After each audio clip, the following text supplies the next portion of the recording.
Hey guys, it's Ryan from the Red Path here with Josie, and we are hyped up. We've got a new unit and a new slate. How's it going, Josie? I'm good. It's been a good day. I think realistically everything's looking up from Wardy's perspective today, so it's a really exciting time again. Yeah, I mean it's never bad to get a new big monster, right? Oh, I'm so excited for the new guy. I've already ordered two. I can't wait. Amazing. It's so funny that we're talking about him as the new monster, even though theoretically we've kind of had we've had a Defiler the whole time, but we don't talk to Brian about the Defiler because he'll just break down in rage tears. So now we can actually talk about it like it's a real thing. Absolutely. All right, but let's hit the slate first because there's a quick few changes in there that are reasonably big for the game. So let's talk about those. Yeah, absolutely. So I'm sharing my screen. We're all good to go here. There's not too many changes, but I think the changes that there are probably certainly bigger from a worldy perspective than the entirety of the last slate that came up a few weeks ago, which is very nice. The last slate allegedly tried to sort of tone down the top of the meta. It did a very poor job. So they're taking a second look at it, which is quite nice. The last slate came out and I had a nap for 2 months. I think we all did. After spending about 45 minutes complaining about it in a video that never saw the light of day, it was that angry. But one of the interesting things that we see in this is that almost all of the changes from this update are the new models that were released in the last couple of months. So the Necron Catan came out a few months recently and got changed now. Twin Lancer Tau came out recently, got changed now. The new Votan guy came out recently, got changed, as did the new Tyrannid guy. So all four of the new models that came out, GW have recognised that they got it wrong on every single one of them and has had to fix all of them. But fair play to GW, they are fixing all of them and in less of a time than the next slate or never. I to that point, that's a huge credit because with the new edition clearly coming up, they could have just been like, you know what, screw this, let them have the game for the next 4 months, and then we'll just kick off 11th and fix everything then. But they are actually working to fix this now so that we can enjoy everything, and that's awesome. Yeah, exactly. So, very quick crib notes on this. Tyranids, the new Tyrannid Prime with Lash guy. He himself went down 20 points. He was 85 points and he's gone down to 65, which from what I'm hearing is still a little bit expensive, but a lot closer to nice. And his actual Lash Whip itself got the extra attacks keyword. So you can actually fight with the whip and with everything else. It's only like an 8 attack, strength 4 thing, but with Tyranids they get +1 strength almost all the time. So it's a strength 5, AP 1 little extra attacks thing. It's cute. He also was added to the things that can lead the warrior bioform detachment, which, as I understand it, is entirely based around Tyrannid primes and warriors and the things that they lead. So he always should have been in there. It's good that they corrected this mistake. Awesome. Useful stuff in it. Orcs, they've already had one thing corrected. Like the War, when that came out, that was start of the battle round. You pop your War, and everyone very quickly realised this is absolutely awful. And it took GW time, but they fixed that to say that you trigger the War in your own turn. So you decide when you pop your offensive and defensive buffs. Then they brought out the new freebooter crew detachment, and once again that was triggered at the start of the battle round. You select an objective, and you get a bunch of buffs when you're doing stuff around that objective. It's taken GW a lot less time this time to recognise that, once again, it just needs to be something you pick in your command phase. There's no reason to pick it at the start of the battle round. This is one of the only things that changed that wasn't new models, but it is a new detachment. And again, GW catching stuff that they're doing wrong. It's good. Our next little note on here is that World Eaters, Emperor's Children, Death Guard, Thousand Suns, and also CSM got the brand new Defiler datasheet. Let's go. It is amazing. We'll be touching on that. That'll take up most of the back half of this, and I can't wait. I don't think we're going to talk about it at all, actually. I don't think we're going to. No, I mean, it's skippable, yeah. It's 250 points for every one of the cults. I'm not sure if that's going to last, but we can think about that. But right now, it's 250 points for every one of us, regardless of your faction. Yep. Botan, they very recently got a guy who leads the Berserks. Berserks are 100 points for 5 of them. This guy came out and is less durable and less killy than 5 more Berserks, and costed more than them. He now costs 5 points less than just taking 5 more Berserks. It's very doable. This guy is now something that you can consider. Great. We love it when models are playable. Mm-hmm. Necrons, in the last slate, the Catan went up in points, and it wasn't enough. So they're going up in points again, and guess what? It's still not enough. Your average Necron list is going up 25 or 30 points. That's the ones that take 2 Catan. 25 or 30 points is nothing. They're going to drop a unit, or they're going to downgrade one of their 70-point support units to one of their 40-point support units, and do the exact same things they were doing before. If you couldn't deal with Necrons, you still can't. I don't know what fixes them. I say this as somebody who is playing them fairly regularly. I have no idea what corrects them at this point. It feels like the data sheets are just fundamentally wrong in some way for the game. Mm-hmm. But good for them. They're good for everybody. Necrons are slightly more expensive. And Tau, Twin Lance, anybody who has played against Tau in the last month has experienced Twin Lance. They were the best data sheet in the game. I genuinely think that.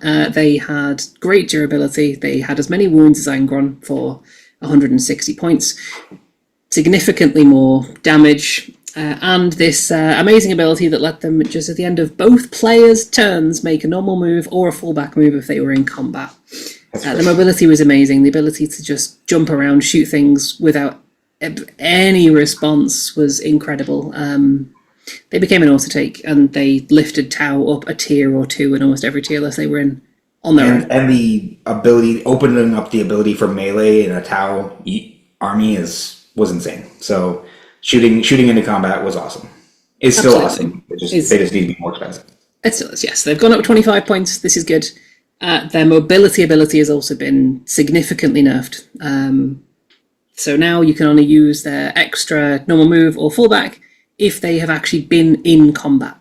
Mm-hmm. So they have to either be charged or charge something to get their movement. This is not a nerf that takes them out of contention, but it is a nerf that means Twin Lands probably do what they're supposed to do, which is get on the front lines and actually go charge things, which makes it a lot easier to kill them in reply. This is a unit that is now actually playing the game and interactable. It's still a very strong data sheet, but absolutely, it does what they want it to do. And for 100%. Everybody who isn't a Tau player, this is a great change for the game. And that was pretty much the entire Slate update today. We got a few new data sheets as well. Imperial Knight's got a new knight. It might be good, it might be not. Time will tell. And there were, I think, 6 new detachments released because Space Marines needed another detachment and CSM needed another 2. Turns out. Perfect. Yeah, we wouldn't want them to be without. So apparently CSM also gets the Defiler, because they deserve more. Let's take a look at that data sheet, shall we? Absolutely. So the Chaos Space Marine Defiler is pretty much the core one that all the other ones are based on. The other cults get slightly different versions, but this is sort of the basic Defiler. Okay. So it moves 12. For anyone who's used to the old one, it used to move 8. It's toughness 11 now. It used to be toughness 10.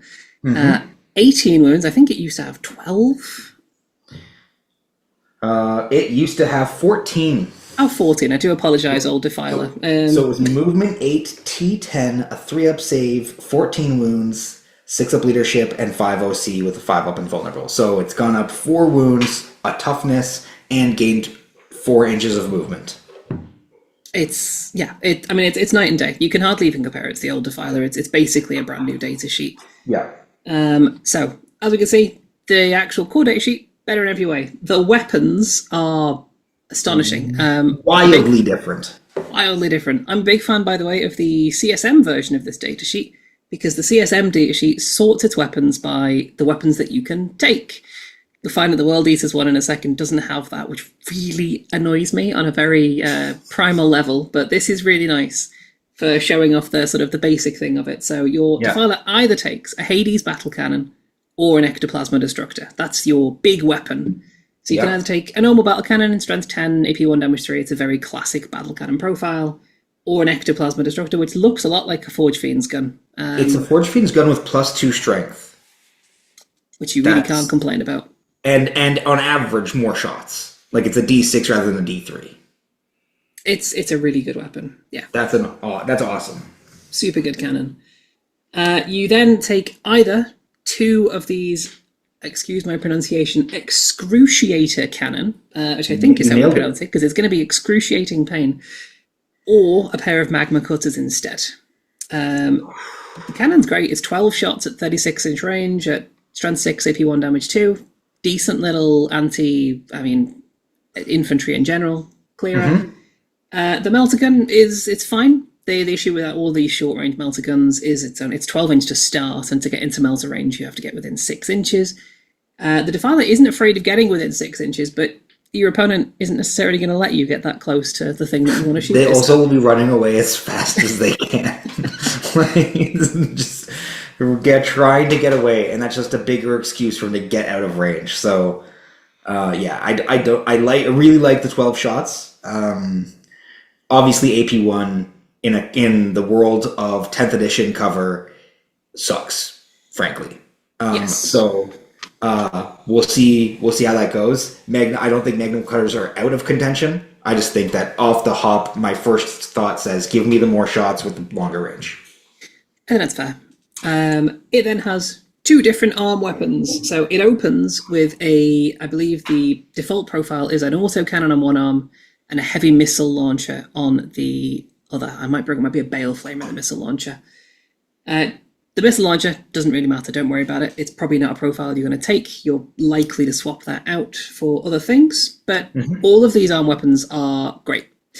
So the bale flamer and the missile launcher are one-offs. You can either swap each of them out for a las cannon, so you can take 2 las cannons if you want, an auto cannon, so you can take 2 of those if you want, or an electro scourge on either arm, but not both. You can't take 2 scourges, but that's fine. So you'll find some of these more than happy to run a pair of las cannons. At the end of the day, it's a pair of las cannons. 4 las cannon shots is nothing to sniff at. The auto cannons, even with dev wounds, some detachments have the ability to reroll hits and have wound rerolls. This is definitely an option worth taking. The Bale Flame is just amazing. I believe it's a Helldrake Flamer with possibly just better shot count. Either way, it's D6 plus 3 shots at strength 7, AP 2, damage 2, ignoring cover, and it's a Flamer. It's a Josie, wonderful Flamer.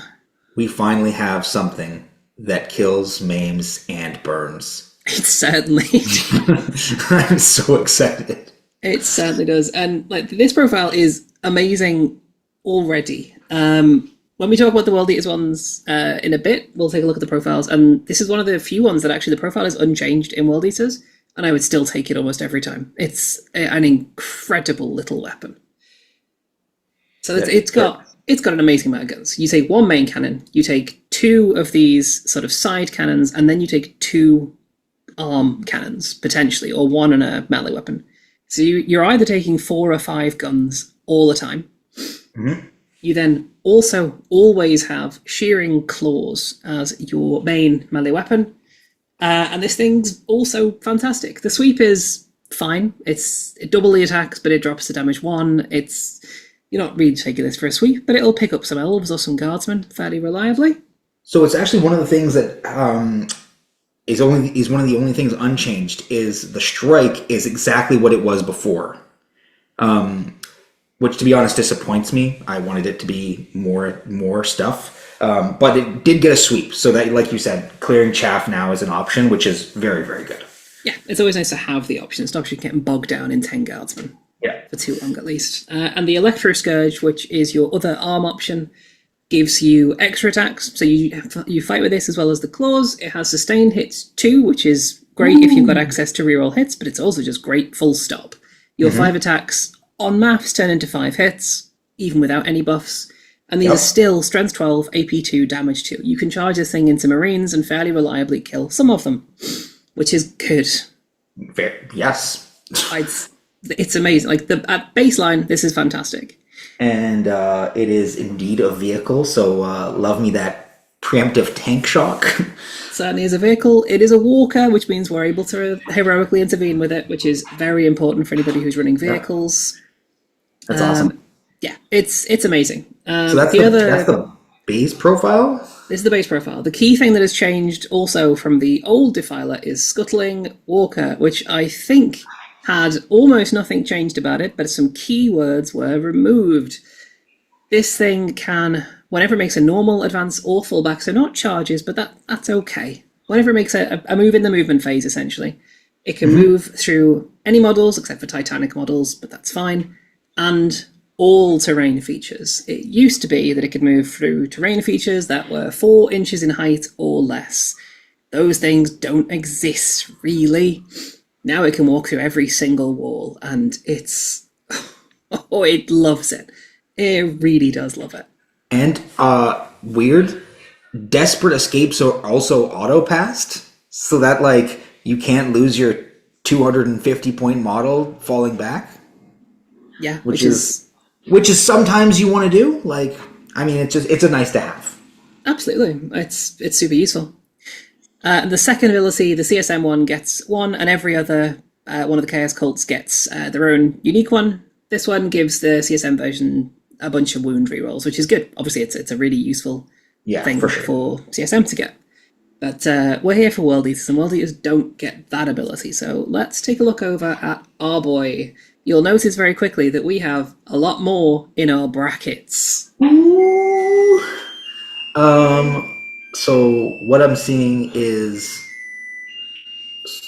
my oven is going off, so that's the wonderful sound in the background.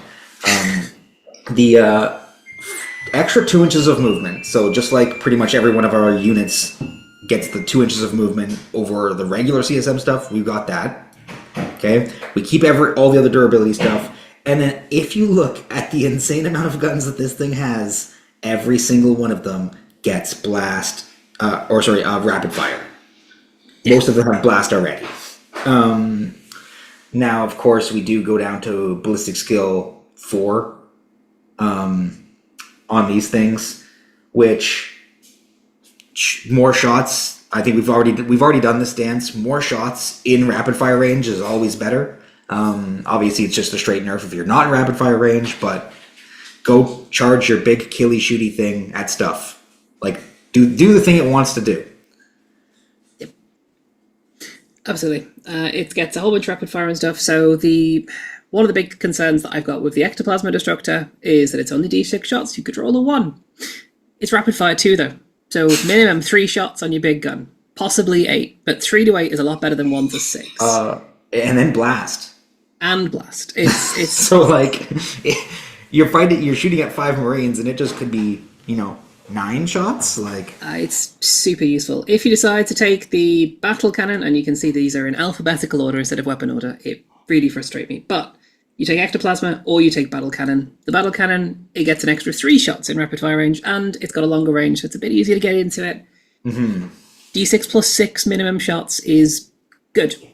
Yes. I think you'll still take the Ectoplasm most of the time, but the issue is that AP1. Yeah, the battle cannon is almost certainly the better option, but the battle cannon exists as a weapon option. Your excruciators, they're not 6 shots anymore, they're going to be 9. So you get 18 shots at 612. This is great. This is wild. It's so useful. And if you're using this aggressively, like we'll likely be doing, what it means is you can point your useful guns at the things that are in front of you and still just fire 18 shots downrange at something a little bit further back that you just want to put a dent into. Yep. If you wanted to take the magma cutters instead, by the way, they go rapid fire 1, so you go up to 6 shots instead of the 4 that CSM get.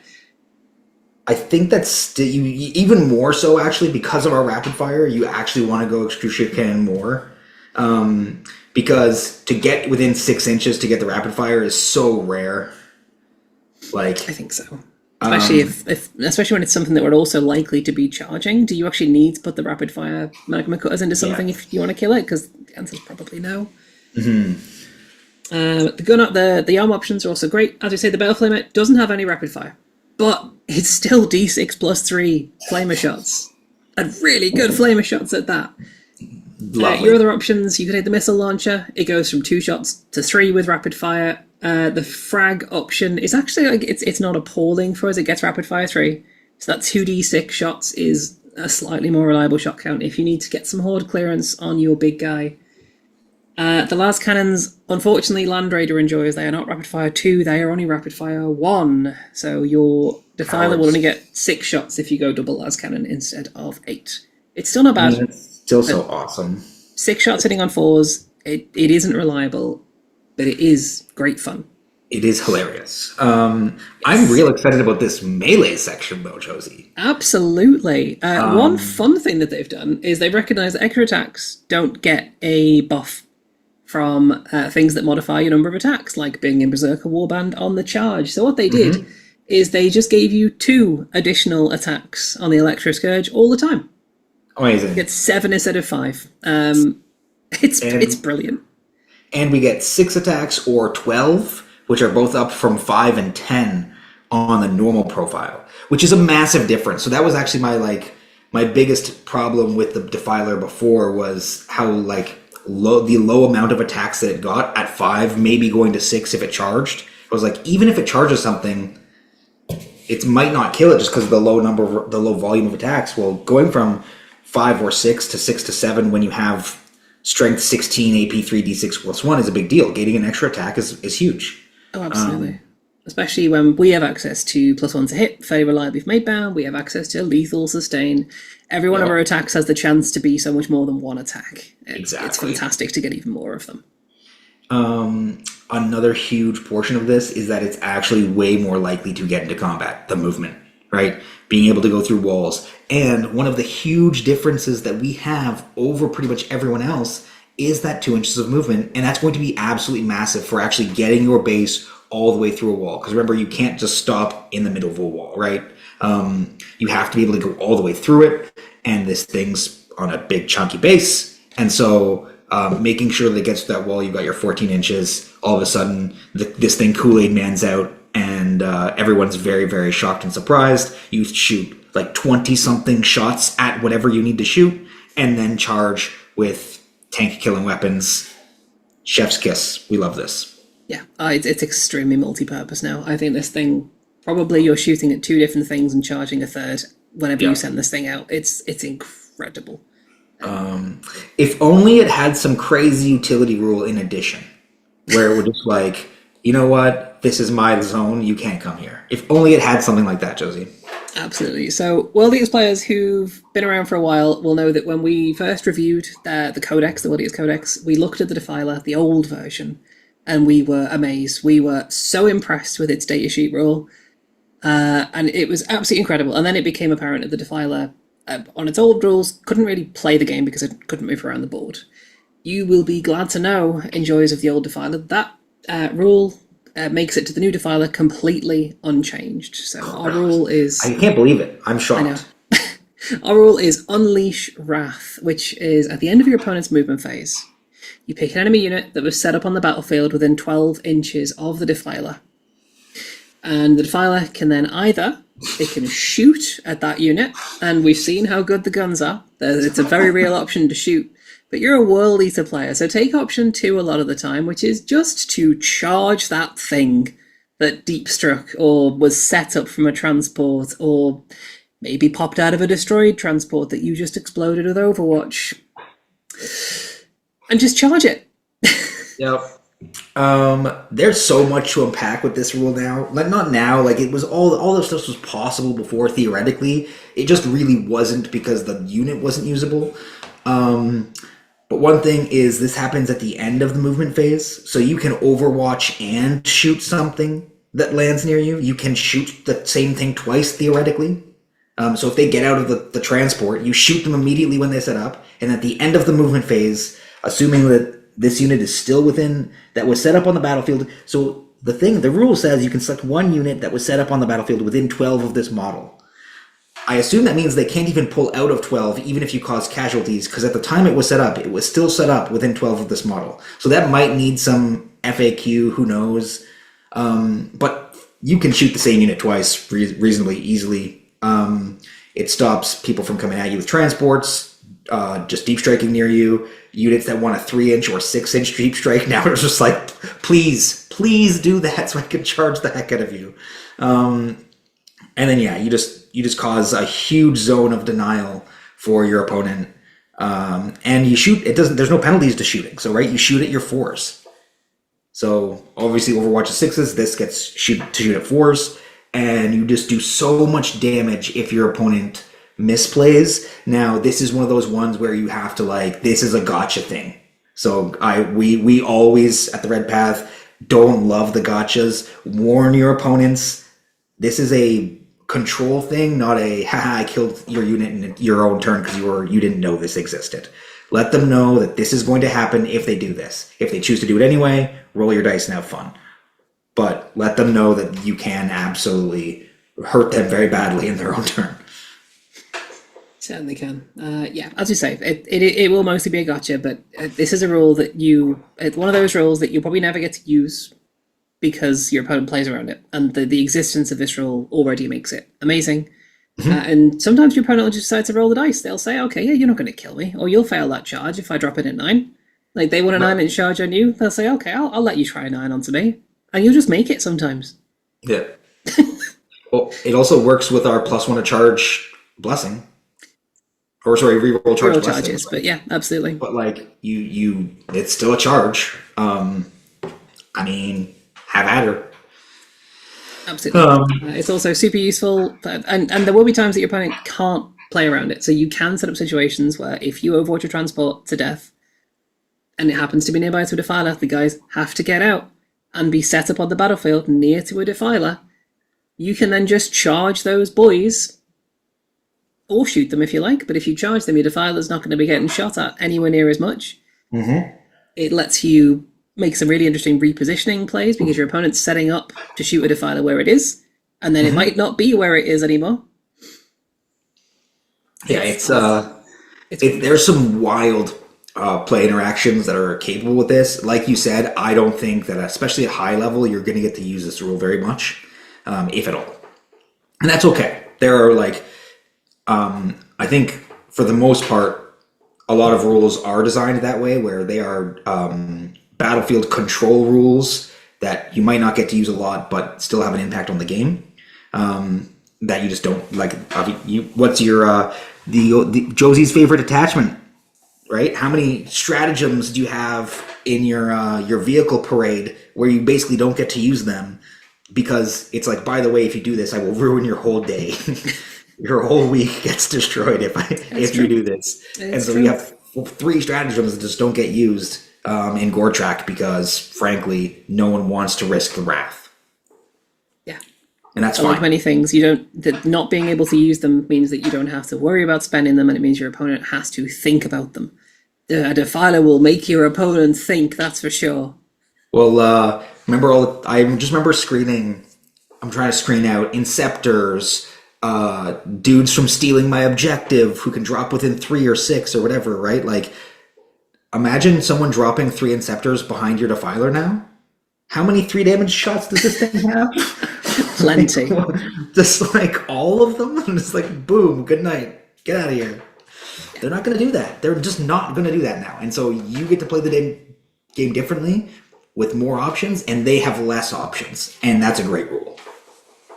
Absolutely. This thing is not a game changer, but it is a very, very welcome addition to the ranks of, I think, every one of the Chaos cults that it's been added to, and World Eaters is no exception to that. Mm-hmm. In your mind, where does this best fit among detachments that we have? I think, unfortunately, this doesn't improve the viability of the detachments that are already seeing less play. Mm-hmm. So your vessels, your slaughter bands, they don't really care about a defiler, but likely the top three. So your Berserker Warband, your Gore Track, and I think your KDK, because of the strange timings on when you can blow things up, all benefit from defilers. You can certainly make lists with all three. And one of the things we're going to do in just a moment, I think, is run you through some lists that we've built for Warband and for Gore Track. So we're very excited. But yes, Warband, it has access to -1 damage in combat, so this thing is a nightmare to charge. It has access to +1 AP, so your Scourge goes up to AP 3, your Strike goes up to AP 4, and it just tears vehicles apart. Gore Tracker gets a surprisingly little amount, but all you really need is a reactive move on a vehicle. That is a fantastic strat to have on it. And in my opinion, it also opens up some sort of very, very aggressive play styles where you can run 1, 2, sometimes 3, but usually 1 or 2 defilers through a wall at the same time as running maybe a Land Raider, maybe a Rhino full of Angry Berserkers through a wall. And that go turn assisted by defilers is astonishing. Yeah, it's a tough, like, it's not tough in the classic way a lot of people think about tough things in Warhammer, where they're thinking about 2-up, 4-ups. But T11, 18 wounds with a 5-up invuln just bounces stuff sometimes. And at 250 points, I don't think that this thing is overly expensive in terms. I don't think it's prohibitively costly. No, it feels very appropriate. It's at the cost where you want to look at it, but not the cost where you necessarily want to put 3 in every list. For sure. I think that it's costed right in the neighborhood where it should be, and I'm really eager to see what it does on the tabletop at events. But we have some lists for it, so why don't we take a look at your wonderful Gore Track list? All right, so walk us through this Gore Track triple defiler list. You're going whole hog immediately, Josie. Absolutely, and I think going whole hog is well worth a go. For anyone who's used to the old Drive to Unalive list, basically all this has done is it's taken out the Land Raider package, Land Raider 6 Exalted, Slaughterbound, and a couple of chaff pieces. And in exchange for that, you get 3 whole defilers. I feel like that's a good trade. I feel like it's a good trade. Yeah, so what we've got is Khorne, the man, the myth, the legend, with 10 Berserkers in a Rhino, as usual. We've got the Master of Executions with aggressive deployment, which gives either of the Rhinos Scout 9 inches, because a Scout 9-0 is still a fantastic piece. Scout 9-0. It's still an amazing early threat. And pending TM. Oh, absolutely. And on the missions where you're not 24 inches apart, being able to threaten that and 3 defilers turn 1. Disgusting. And we also get the Master Executions, who has Fight First, Infernal Infusion, with 10 Berserkers in another Rhino. So you still get your 2 Rhino packages. You still get 2 units of Jackals alongside them, 1 for home, 1 for early trading, and a unit of Goremongers to, again, give you some early trading, give you some board control, because this, defilers are big, but they're not broad in that sense of really board control units. And then because we're on Gore Track, we still get a pair of Hell Brutes. My old Hammer Fist Brutes are still my way to play, but you can have 2 Fists, you can have Fist and Scourge if you're really feeling spicy that way. 2 Hell Brutes are just great, in Gore Track especially. And of course the stars of our show are the 3 Defilers. I think they're amazing, and I genuinely think this is a list that will overwhelm an awful lot of players. If you want to run a more aggressive Gore Track style, Defilers really let you lean into that, especially with a few. They're full-on missiles, and what it enables you to do, because Gore Track previously had a big issue where if you had to commit on more than one flank, you were committing Berserkers out of 2 Rhinos, or Berserkers and Exalted in 2 different directions, and you can only get one of them back into a transport, so you're risking a unit afterwards. What this version of a Gore Trap list lets you do instead is send out your Berserker Missile on one side, kill something, get back in, that's all fine. And on the other side, just punt a Defiler at somebody. And then you'll be able to Overwatch with the Defiler, possibly get your datasheet ability to shoot or charge again off, or just reactive move to safety, potentially, depending on where your Defiler ends up after its little go turn. But if it ends up drawing a lot of fire and getting destroyed, well, that's the job that a Defiler has. That's why you've got 2 more of them in this list. I am really curious about the ruling on the 12-inch, if this unit was set up within 12 inches after it gets out of a transport. Because let's say you tag a transport with your Defiler. They get out. It is clearly within 12 inches. But then they have to move. Was that unit still considered a target because it was set up within 12 inches of the Defiler, even if they've moved out of 12 inches? I'm hoping for some FAQ on that. There's got to be an FAQ on that, because there's some weird interactions. Because if you just tag a transport and they're like, by the way, get out now. Like, if your either unit's locked in there. Now you can do it with another. You can tag a transport with a unit of spawn, and the unit either has to stay in the transport and lose a turn of efficiency, or get out and get shot. Yeah. And you just force horrible decisions on your opponent. I think that's delicious, because it's so fast. Like, you can set this thing up on the line behind a building, walks through the wall, and it's immediately mid-board. Past mid-board. So if, like, the opponent wants to step out onto a mid-objective, you could have this thing up in the business immediately. It's like, cool. And then you have so many tools in the Gore track that just benefit the vehicle by itself, right? Yeah, this is a much more aggressive version. So Drive to Alive, that me and Dara favoured, is a very sort of passive-aggressive classic World Eaters playstyle. This really just wants to set up for one big turn of jamming Defilers at people, but it can definitely play that sort of wave assault playstyle. You send out Berserkers one turn with a Defiler, get the Berserkers back in, recycle it. You send out those Berserkers again for a second turn. If you send out a Defiler a turn for 3 goes, what's your opponent got left at the end of it? And you've still got all of your Berserkers alive in the late game. I am not sure that this is not better than Drive Time Alive.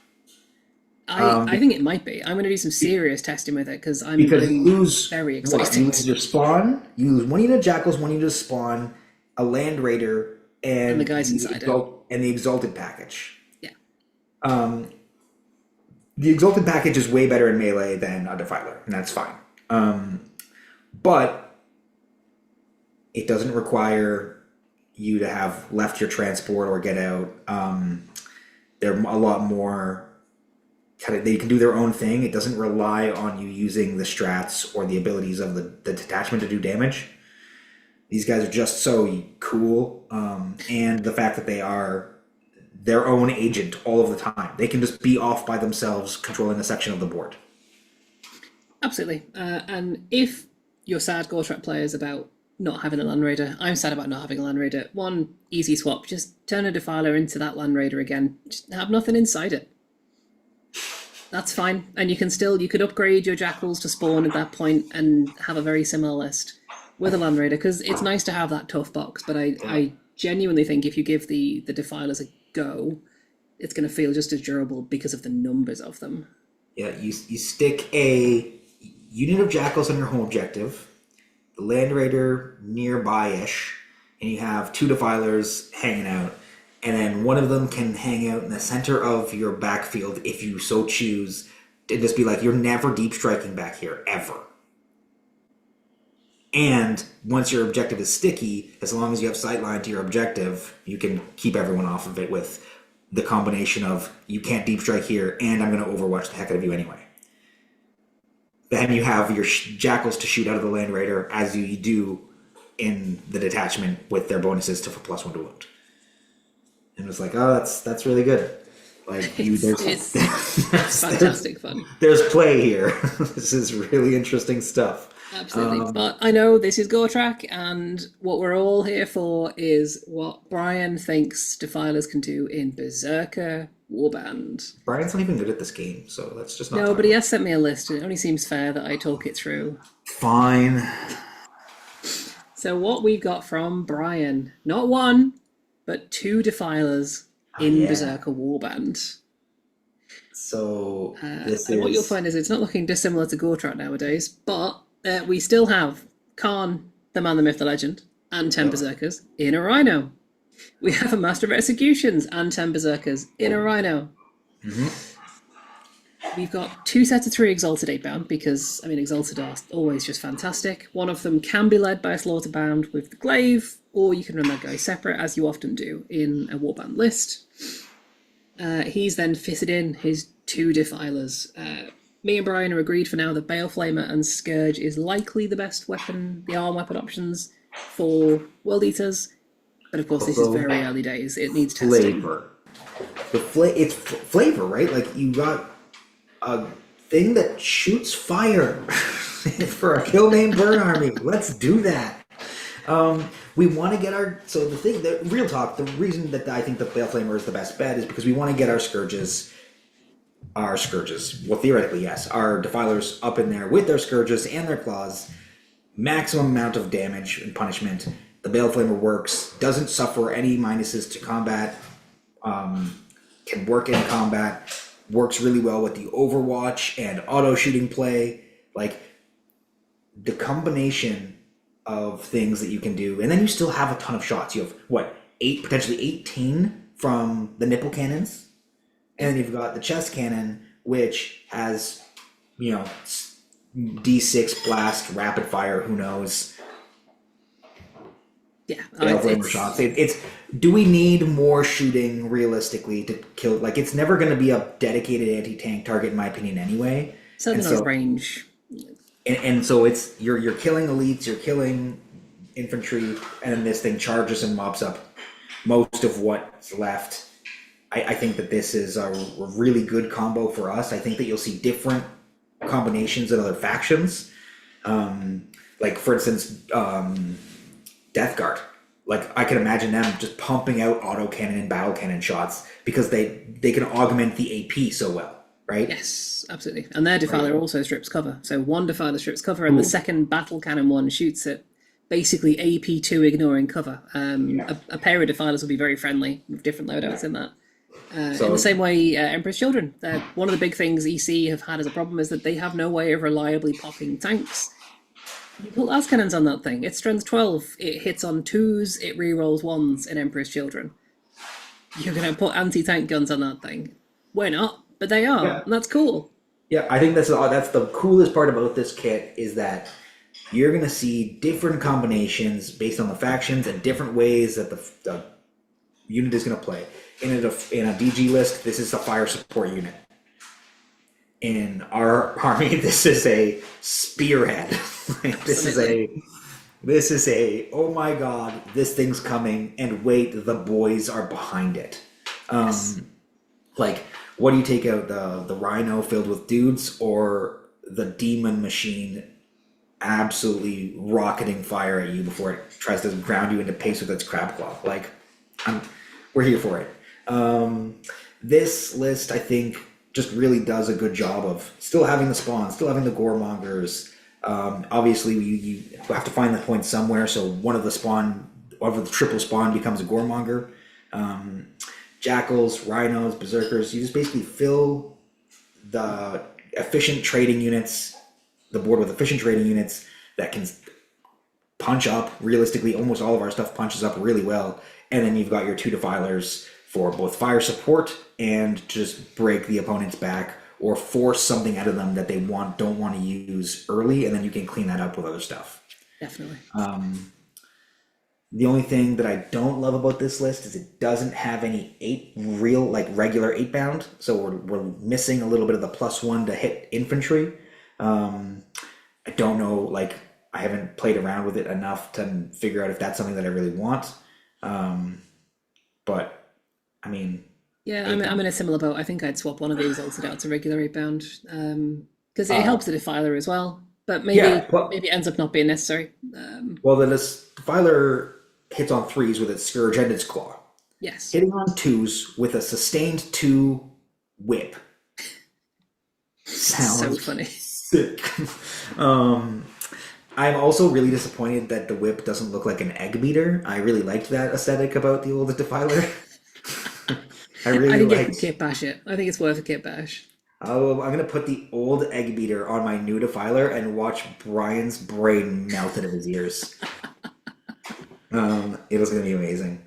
Man, I'm super hyped. I really can't wait to get this thing on the table. I think pretty much all of us on the Red Path team have pre-ordered two at least. I think Brian's on four because he's also a dirty trader and needs two for his TSM. But I think all of us are on at least two. I think that we're very high on the Defiler. I'm very excited. It's really, I think we needed this quite badly. Something that's not Angron, that can be heavy armor, tough to kill, big impact. We missed something like that where we just didn't really have. We had a big hole in our lineup, and I think this fills it nicely. Absolutely. Yeah, And what this essentially is a mini Khorne Lord of Skulls at a yeah, much 100%. more friendly price point, and that's going to make it really attractive to a lot of people. Yeah, 100%. It's what if we strapped a Hell Brute and a Forge Fiend together, Yeah, and it's yeah, roughly about the same points, yeah, and you get it in one package. Um, awesome. I'm down. yeah. Oh, it's so hype. I can't wait to see what people do with their defilers, and on a hobby level as well. I can't wait Oh, to see what people do with them because they yeah. look incredible. I GW has been smashed out of the park with a lot of these new models, and the Defiler is no exception. Okay, I think we hit everything there is to hit on the Defiler. Josie, do you have any last thoughts on this thing? I think I've covered it, but I genuinely can't wait. I'm looking forward to seeing what this does to the meta, and this is one of a really exciting demon engine going into the potential new edition coming up soon as well. Yeah, awesome. Um, I'm really excited to see how this teams with some of the changes to 11th that are in 11th, right? I think that obviously the whole 15-inch loan up thing. If you haven't seen any of the 11th stuff, I'm sure we're going to put together a video soon about maybe some of the changes, what we think about them, and how they're going to impact our faction. But there's a 15-inch loan up rule where if you don't shoot your infantry guns and you're in a building, you can basically be hiding. I think there might be more to that. I might have some of that wrong, but who knows? 11th edition rules are basically not out yet. We're just basically operating on vibes. That might hurt it, but at the same time, realistically, I'm really excited for cover not to be +1 to save on absolutely everything all the time. It really is going to open up space for these AP1 guns to not just be trash anymore. Yeah, So I think that for in the short term, this is going to be a really fun addition, a lot of testing to do. And then in the long term, I think that it's another positive build for us where we can do some different things. It's going to be really awesome coming into 11th. absolutely. All right, guys. Well, thanks so much. If you have any notes or interesting parts, you want to talk about, leave us a comment down below, and come into the Discord. Actually, we have all of us are going to be working on lists for Defilers, trying to workshop this thing. You're going to see our results. We'll be there, the Red Path Discord. But until then, and now we can actually say this, Josie. We can actually say it. I'm Ryan. This has been Josie. Kill, maim, burn.